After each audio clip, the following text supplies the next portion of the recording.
Ang oras mo ay mahalaga, kaya huwag mo itong ibigay sa maling tao.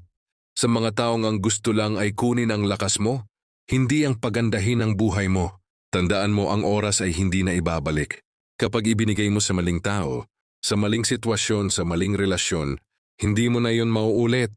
May mga tao kasing gusto ka lang kapag kailangan ka nila, pero nawawala kapag ikaw ang nangangailangan.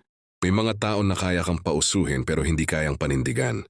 Kaya bago ka magbigay ng oras, tanungin mo, natutulungan ba nila akong maging mas mabuting tao?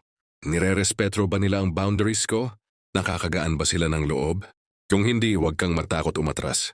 Mas okay maging mag-isa na payapa kaysa kasama ang taong mali at nakakapagod. Piliin mo kung saan ka ilalagay. Dahil kung hindi mo pipiliin ang sarili mo, paulit-ulit kang masasayang.